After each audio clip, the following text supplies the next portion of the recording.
Hola a todos, en este video vamos a hablar sobre los vectores, una herramienta que nos será muy útil en el estudio de la física. Primeramente vamos a hacer una distinción entre magnitudes escalares y magnitudes vectoriales. Recordemos primeramente que una magnitud física es una propiedad de la naturaleza que se puede medir y ya habíamos antes hecho una clasificación entre fundamentales y derivadas. Ahora vamos a hacer una segunda clasificación que es la que tenemos en pantalla. Entonces, cuando hablamos de magnitudes escalares y vectoriales, simplemente vamos a ver qué es necesario especificar para que mi magnitud física quede completamente descrita. Vamos a ver de qué se trata. Por ejemplo, tenemos que si queremos medir un lápiz, pues entonces utilizamos nuestro instrumento de medición que es la regla. Y vamos a tener que para expresar esa magnitud física simplemente decimos que el lápiz mide 12, que sería un número, y centímetros, que es la unidad o es el patrón de medida. Entonces tenemos que con esto ya está completamente determinada la longitud de un lápiz. No necesitamos más información, simplemente que se midió en centímetros y que de esos centímetros que tiene la regla, ese lápiz ajusta 12. Un segundo ejemplo es el área. Tenemos por ejemplo un triángulo que tiene entonces una base de 3 centímetros, una altura de 4 centímetros, y entonces el área pues simplemente será base por altura sobre 2, y para determinarla pues simplemente decimos que está medida en centímetros cuadrados y que ¿cuántos centímetros cuadrados hay? 6. Entonces tenemos, al igual que aquí, el número y la unidad. Sucede también con la masa. Este objeto, como podemos ver, pues simplemente ahí dice que son 20 kilogramos. Entonces el número 20, la unidad kilogramos. No necesitamos más información. El tiempo. El tiempo es otra magnitud que simplemente se expresa con el número y la unidad. Aquí pues por supuesto hacemos la salvedad de que segundos simplemente va a expresarse con la S. Entonces 30 segundos. ¿En qué unidad se midió? En segundos. ¿Y cuántos fueron? 30. En todos estos casos son magnitudes escalares. Simplemente necesitan el número y la unidad. Ya con eso quedan completamente descritas.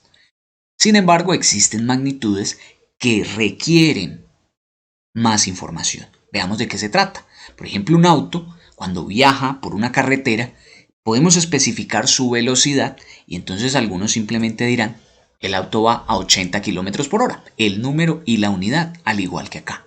Pero es necesario saber algo más. En algunos estudios, por ejemplo, necesitamos saber, ¿y esos 80 kilómetros son hacia la derecha o son hacia la izquierda? ¿Son hacia el norte o son hacia el sur? Entonces necesitamos especificar además hacia dónde está viajando el auto, hacia dónde está dirigida esa velocidad. En ese caso vamos a hablar de magnitudes vectoriales. Tenemos otro ejemplo que es la fuerza. La fuerza que yo aplico sobre un objeto se va a medir en Newton, representado con la N mayúscula. Entonces yo digo que la fuerza que ejercí es de 10 newton, pero esa información no es suficiente para yo saber hacia dónde se va a mover el objeto que estoy empujando. ¿Qué necesito decir además? Que lo estoy empujando hacia la izquierda. Entonces ahí podemos saber que efectivamente el objeto se va a mover hacia la izquierda. Entonces, fuerza, velocidad o incluso aceleración son magnitudes que requieren especificar la dirección en que son aplicadas. En ese caso podemos decir que se necesitan vectores y por tanto se conocen como magnitudes vectoriales. En cambio, fíjense que yo el tiempo digo 30 segundos y no necesito decir que esos 30 segundos están dirigidos hacia la derecha o hacia la izquierda, hacia arriba o hacia abajo. Yo cuando expreso un área no voy a decir 6 centímetros cuadrados hacia arriba. No necesitan especificar una dirección. Esa es la gran diferencia entre magnitudes escalares, cuando no necesitan ese vector, y magnitudes vectoriales, cuando sí lo necesitan, cuando sí necesitan decir o especificar una dirección. Pero entonces, ¿qué es exactamente un vector? Un vector es un segmento dirigido que va desde el punto A hasta el punto B. Su intención siempre es especificarnos una dirección, especificarnos hacia dónde va dirigida determinada magnitud física. Entonces, el vector es un segmento que podríamos llamarle coloquialmente como una flecha, y su longitud es proporcional a la magnitud que representa. Es decir, si este vector me representa una velocidad de 10 metros por segundo, si yo quisiera representar otro vector con 5 metros por segundo, pues únicamente usaría un vector que fuese la mitad de largo que este. Y si necesito uno que represente una velocidad el doble, pues entonces voy a usar un vector que también mida el doble. Vamos siempre a usar una letra para representar el vector, es decir, va a ser el nombre del vector. Siempre es importante darle el nombre al vector, puede ser cualquier letra. Entonces hemos usado aquí la letra V y es importante ponerle esta flechita encima. Simple notación para yo decir que ese es el nombre de un vector. Esta flechita que está aquí encima, en todos los casos va dirigida hacia la derecha. Realmente no es necesario usarla en otra dirección. Entonces tenemos que aquí está el nombre de mi vector. Miremos ahora las características o propiedades de un vector. ¿Cuál es la información necesaria para yo poder construir un vector? En primera instancia, entonces mostraremos aquí un vector que parte en este caso desde este origen, y fíjense que la primera información que me dan aquí es su magnitud o su longitud. También es llamado módulo. ¿Qué significa? ¿Cuánto mide el vector? ¿Cuántos centímetros, cuántos metros mide este vector? Aquí no se me especifican unas unidades, pero en general debemos decir si son centímetros, si son metros. Entonces aquí son 24,4 unidades. Esto es lo que mide el vector.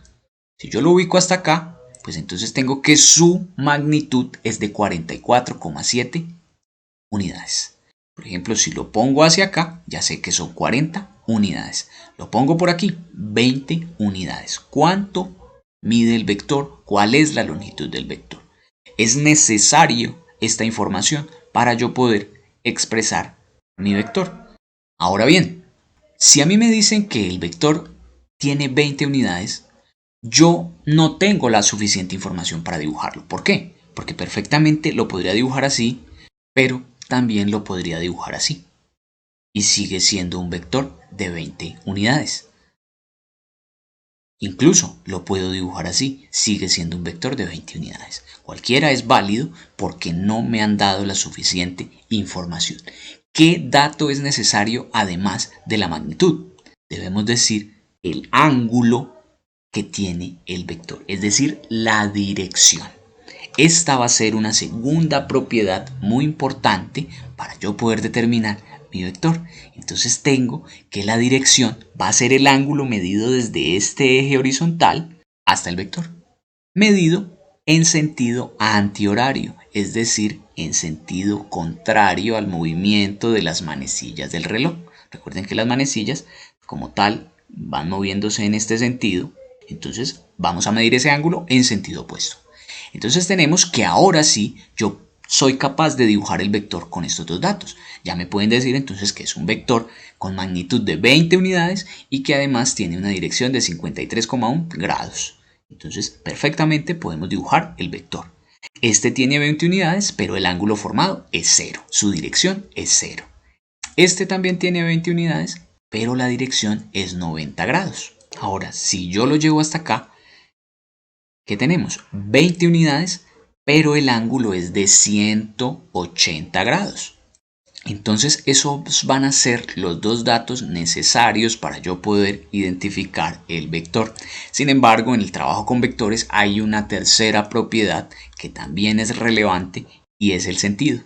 Para ello entonces observemos dos vectores. Este, que tiene una magnitud de 20 unidades, es horizontal, y vamos a agregar un segundo vector que también sea de 20, pero fíjense en la pequeña diferencia que hay. Ambos son horizontales, pero este va apuntando hacia la derecha y este va apuntando hacia la izquierda. ¿Qué podemos decir? Que tienen sentidos opuestos. Entonces ya sabemos, cuando me hablen de un vector que tiene sentido opuesto, simplemente es que apunta exactamente al contrario. Entonces estos vectores son iguales, excepto en el sentido.